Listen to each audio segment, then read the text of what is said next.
Hi, my name is Jenny Hedman and I'm from Placerville, California. I'm a Community of Christ seminary student and I'm currently taking Community of Christ history. Today I'm going to share some things about Emma Smith. Most of what I'm going to share is from this book. It's called Mormon Enigma, Emma Hale Smith, authors Linda King Newell and Valine Tippett Avery. If you're interested in early church history, this book is a great option. Emma Smith was the wife of Joseph Smith Jr. and the mother of Joseph Smith III. She was there for the organization of both the early church and for the organization of the reorganized church. I thought I would share a couple of stories about her ministry of generosity and servanthood. The elect lady revelation, which Joseph Smith Jr. received in 1830, was on behalf of Emma, and it has some really interesting theology that my feminist reading really highlighted. Part of that revelation says, quote, "Thou shalt be ordained under Joseph's hand to expound scriptures and to exhort the church," end quote. Emma believed this revelation was a communication to her from God. In it, she was called to be ordained, and as I read her story, I believe that she faithfully lived out that ordination in her life. She was a great caretaker of those who needed support. She took in young women and employed them as best she could. She clothed and fed many, and she spent much of her time caring for the sick among her own family, but also among church members and strangers alike. She seemed to see this as a calling, and she lived it out throughout her entire life, no matter where she was or what her own strained circumstances might have been. Emma handled compassionate service in Nauvoo as if it were an extraordinary occasion and special call. While living in Nauvoo in the summer of 1939, malaria broke out among the settlers. Emma and Joseph Smith took in as many people as they had beds for in their home. In fact, the two of them moved out of their own bedroom and stayed in a tent in their front yard to accommodate more people in the house.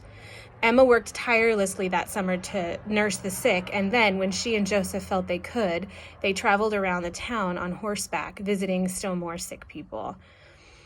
Eventually, both Joseph Smith and Joseph Smith III caught the illness that summer, and Emma, ever committed, nursed them along with all of the other sick.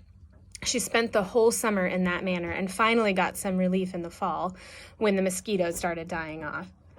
I thought I'd highlight this story because in a time when we are dealing with a global pandemic, Emma reminds us that caring for one another, however we can, is important. Whether that's making homemade masks, reaching out to aid those who are most vulnerable, or doing our part to financially help where we can, I am certain that were Emma alive in this time, she would be doing all of that and more. Another story I wanted to highlight about Emma was the creation of the Relief Society in Nauvoo, which happened in 1842. Emma and other women would again be, quote, ordained to provide a role in the church. In fact, Elizabeth Ann Whitney wrote in her journal later these words.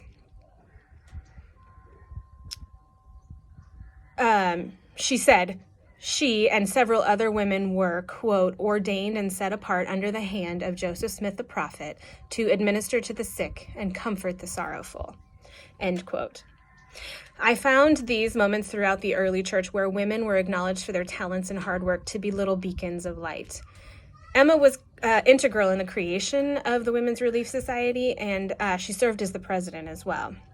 The organization reached out to the poor in Nauvoo with extraordinary effectiveness. Under Emma's leadership, it formed a successful labor market. Motherless children found homes. A bushel of wheat donated weekly went to feed a needy family.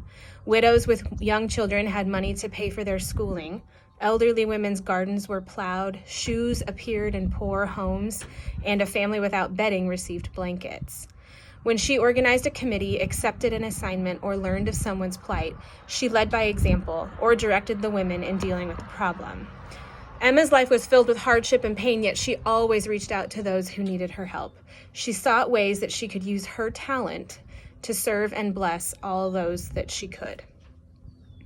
In the words of Lucy Mack Smith, her mother-in-law, quote, "I have never seen a woman in my life who would endure every species of fatigue and hardship from month to month and from year to year with that unflinching courage, zeal, and patience which she has ever done.